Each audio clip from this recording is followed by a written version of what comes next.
Welcome to Beyond the Page, the official podcast of Choice, the magazine of professional coaching, where we bring you amazing insights and in-depth features you won't find anywhere else.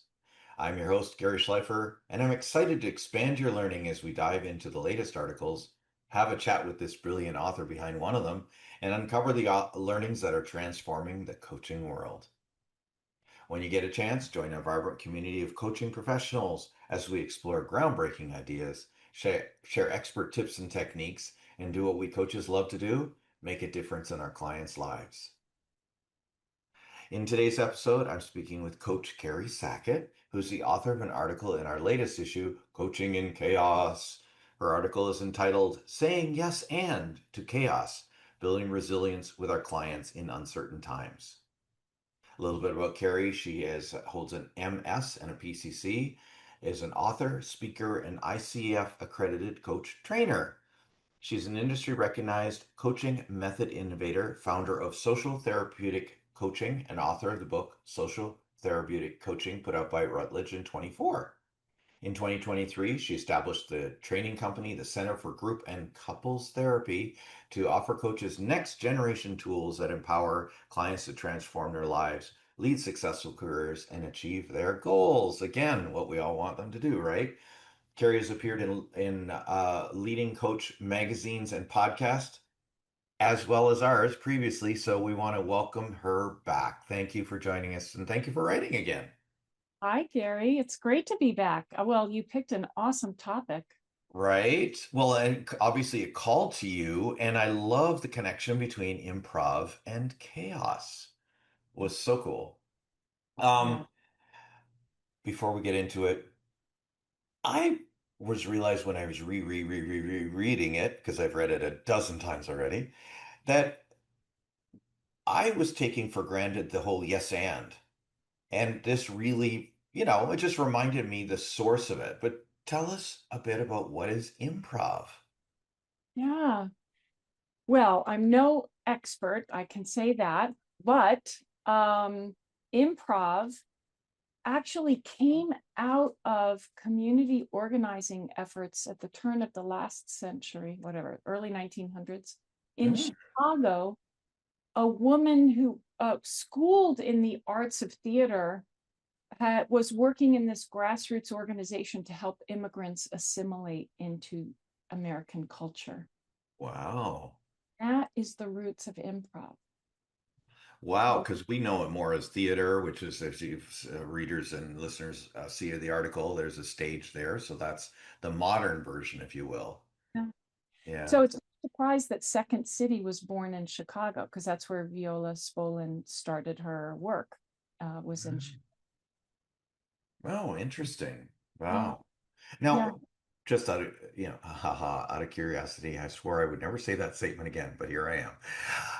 How did it switch from that to theater?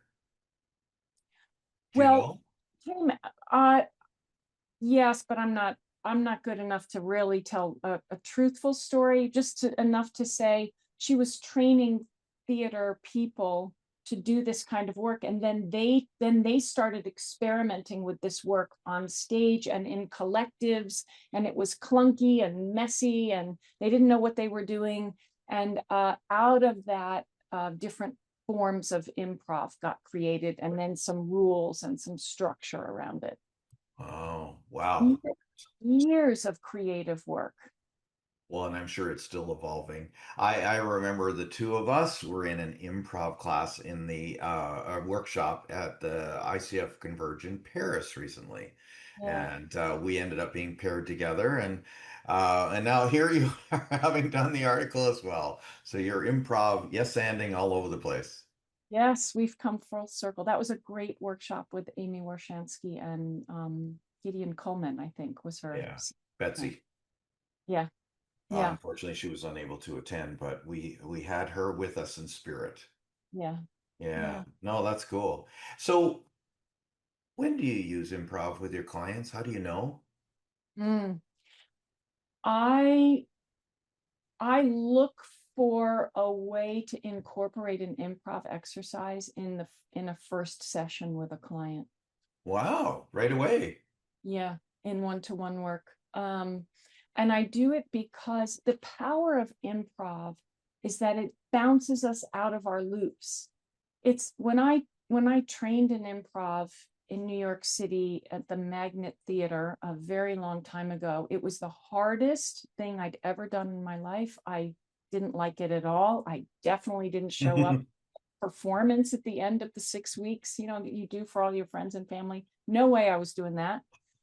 Um, but then coming back to it as I was building my coaching practice, rediscovering that convergence of coachings being grounded in the emergent and in co-creation. And that's improv.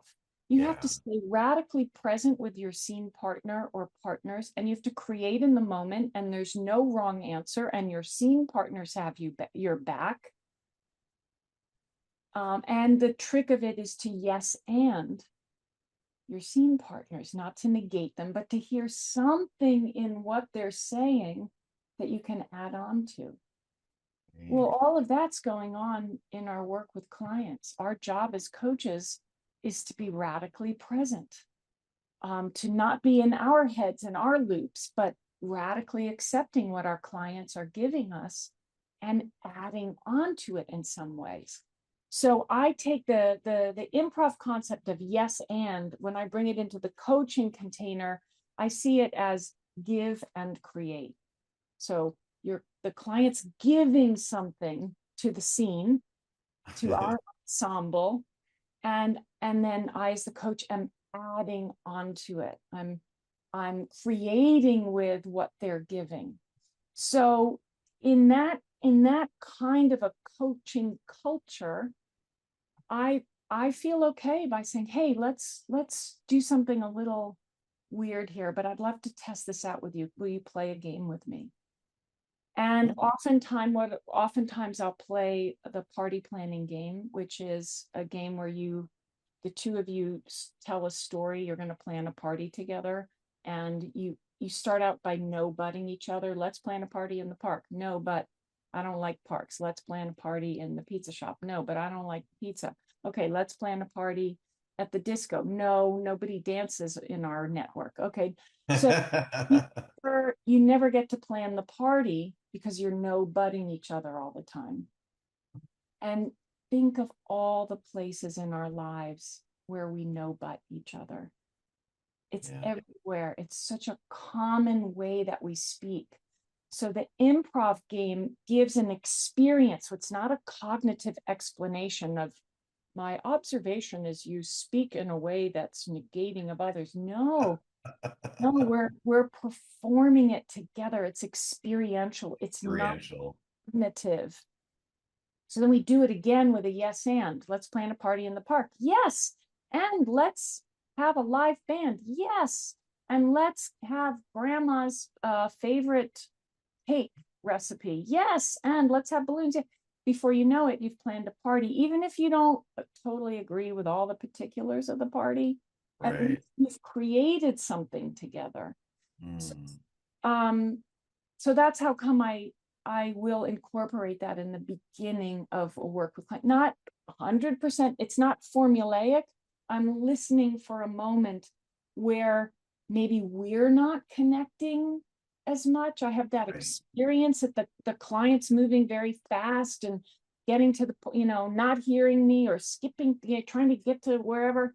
So in the attempt to slow that down and build some connection with the client, I might introduce an exercise. And then the client is like, oh, that's different. There's this other way Mhm. possibility of yes, can I go home and play this with my family?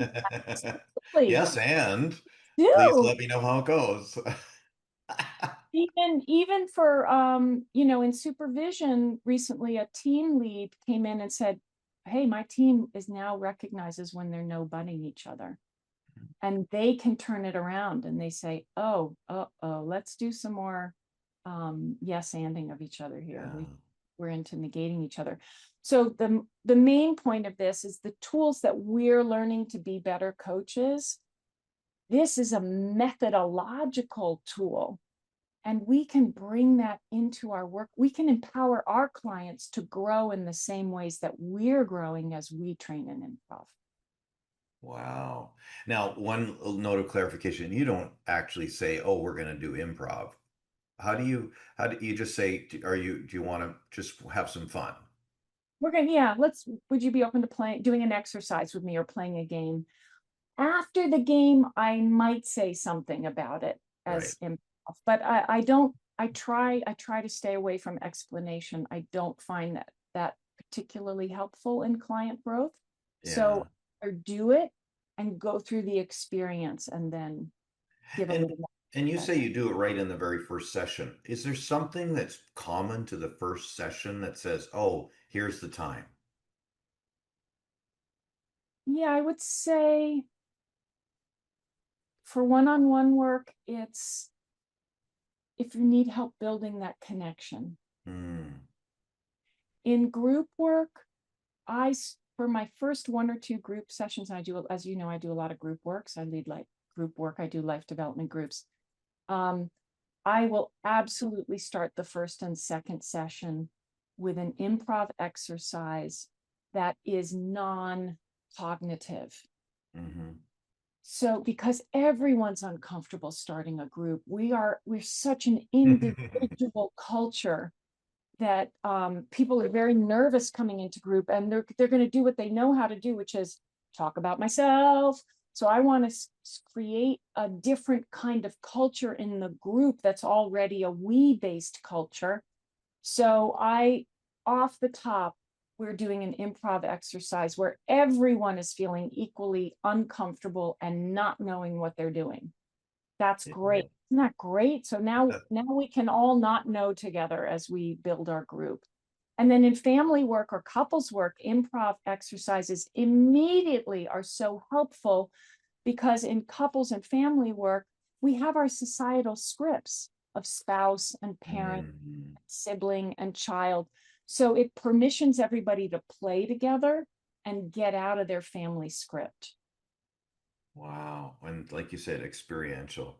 And I have to reflect back on when you were doing I forgot the no but part, Yeah. right? And I was feeling so like, for lack of a better word, defeated, like deflated. You could feel just like, oh no, oh no, oh no. But as soon as you started doing the yes and, I felt more uplifted, engaged, part of the process. So I was Yeah. really noticing that energy shift. Yes, and I might invite the client. I might say, you know, how was that for you? What did you notice? And they might say the things that you're saying, and that's really, and then you yes and that, and you continue Mhm. going, but they're already giving you something that's emotional, that's more connected, that's deeper.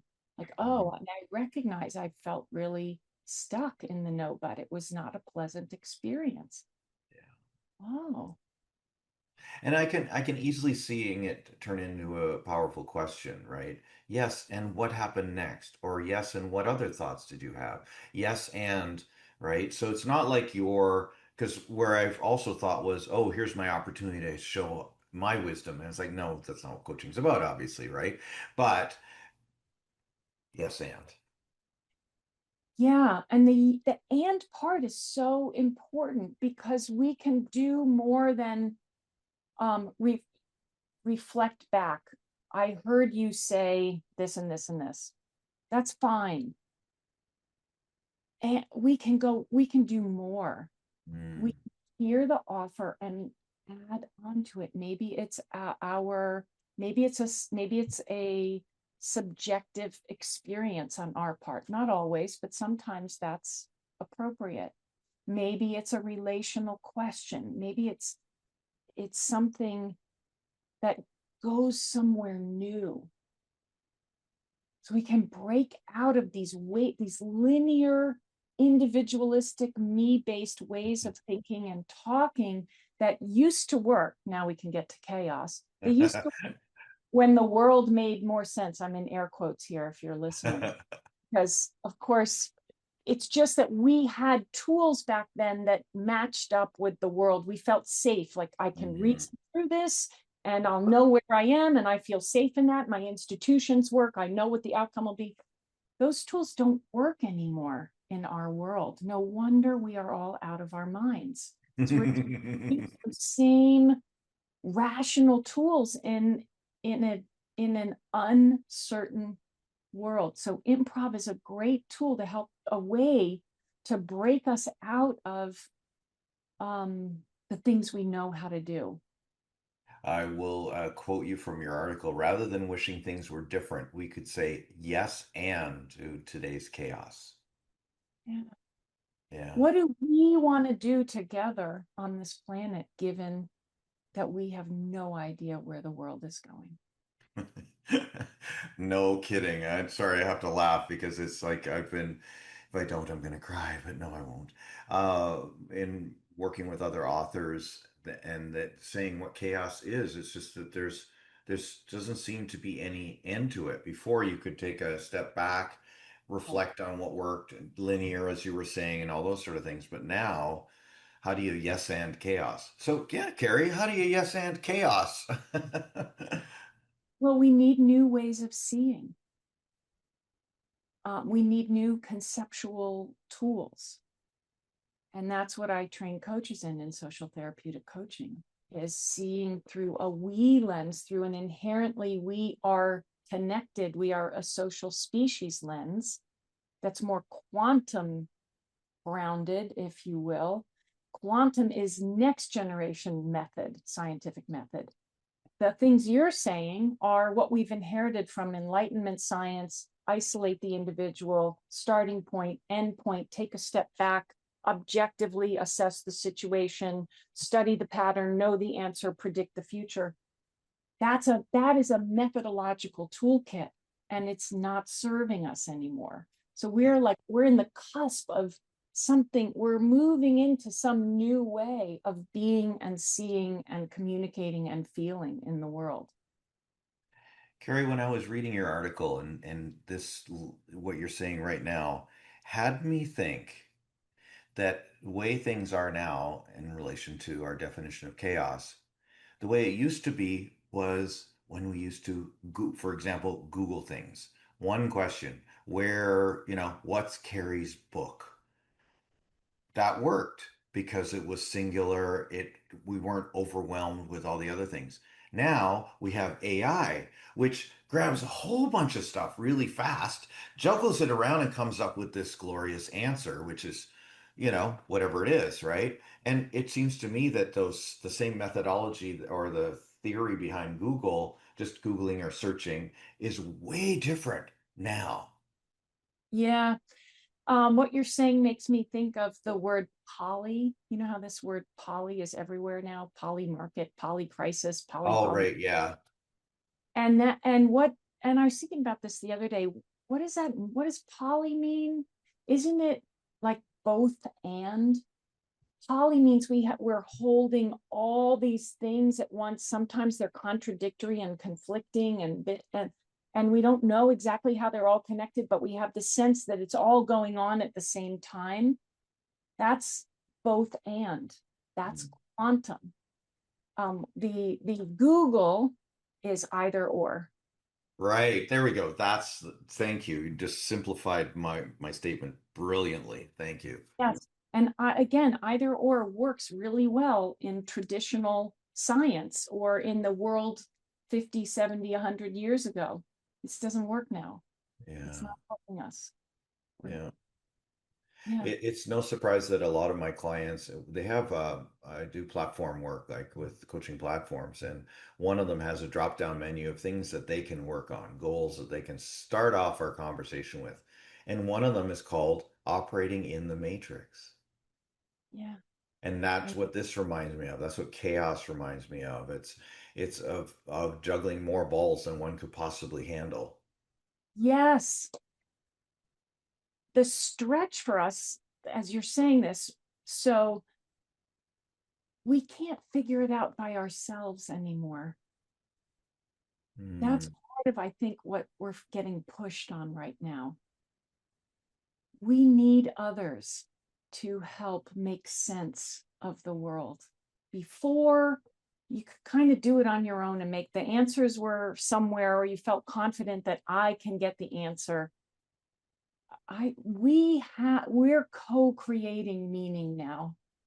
And it, to the extent that we're trying to stick to, I'm going to figure it out by myself, is the extent to which we stay lonely, isolated, distanced.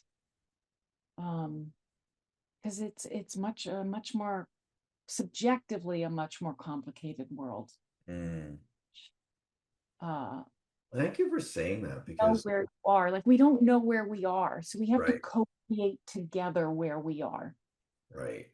Well, it works really well for me because I don't operate well solo. I work better in collaboration. So I think this whole new universe is right up my alley for my way of thinking and doing things. Yeah. I Yeah. mean, I'm here with you. Collaboration. We meet each other and we collaborate even in a workshop. I love Yeah. it. That's great.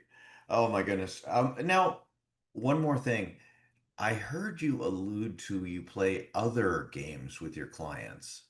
Yeah. What kind of other things do you do? There's so many different games. Top three, favorite. Okay, so after a party planning is usually the first game I do. Or Yeah. if we're in person, I might do the mirroring exercise that Okay. that you and I did together in Paris. Again, non-cognitive, two people standing in front of each other.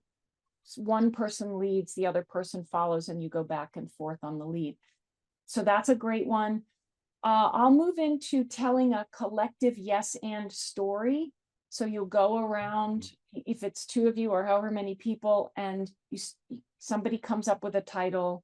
Um, it's sunny out. And then you start a story. It's sunny out. Yes. And the flowers are blooming. Yes. And then suddenly there was a lightning bolt. Yes. And then the end dove for cover. So you're creating something together. Again, it's a doing together. Content does not matter. Right. Doing it, you're listening for offers to add on to the story. You're discovering your pulls, to pull the story in the direction the way you Mhm. think the story should go. So all the things that we do when we're speaking and listening with other humans in conversation, all of that stuff gets raised in the playing of this exercise. So that's Right. another one I'll do. And let's see, a third one. I have so many. Um, with my families, just to give you and when I train coaches and cohorts, we create an emotions chorus. So Emotions chorus. Okay, go ahead. So I direct it for the first time, and then I allow volunteers to direct it. And everyone at the same time, we pick an emotion, anxiety. Everyone at the same time starts saying whatever, something they're anxious about. So it's a chorus. So everybody's saying it together. Oh, And I direct the chorus either louder or softer, or this part of the room or that part. oh, fun. And so there again, it it's toggling the me and the we. We have all of our things in our head about our anxieties, but now it's out in the room with all these other people who have their anxieties. You can kind of hear each other, but you can't hear anybody. It's like this whole big cacophony, and it's not really only mine anymore. And you can play with your emotions. You can be louder. You can whisper your anxiety. So it's another game that gets us out of our assumptions of how you're supposed to be in the world. Yeah. Oh, we need so much more of that. So thank you for bringing this to us. Carrie, what would you like our audience to do as a result of the article in this conversation? Come learn from me. I've now trained over 1,200 coaches around the world. Wow. And where would people find this information or get in touch with you? Um, Group and couplescoaching.com. Groupandcouplescoaching.com. That's And of pretty course, easy. and I'm on LinkedIn. I have a weekend intensive training. And so for your listeners, I'm offering a 20% discount. So Awesome. yeah, I really invite people. It's the method is it's beautifully flexible. So you take from social therapeutics and bring it into your work. You keep your style, your voice. It's just these are methodological tools that empower you to be Right. more developed and then able to develop your clients. And it sounds like a little bit of fun is involved. Oh, yeah, a lot of fun. Learning and fun. Oh my goodness. Thank you so much, Carrie, for joining me today. So as you heard, group and couples, no, hold on. Yeah, group and couples coaching.com, Yeah, not therapy, and yeah. LinkedIn, Carrie Sackett. Awesome. Thank you so much, Carrie, for joining us again for this Beyond the Page episode and for writing for us. Look forward to your next article, submission, publishing, and another conversation. Always wonderful. Thanks, Gary. That's it for this episode of Beyond the Page. For more episodes, subscribe via your favorite podcast app. If you're not a subscriber to Choice Magazine and you're watching the video, you can sign up for your free digital issue by scanning the QR code in the top right-hand corner of our screen. If you are in listen-only mode and in the car or on a treadmill, please stop and get off or out before you go to choice-online.com and click the Sign Up Now button. I'm Gary Schleifer. Enjoy the journey of mastery.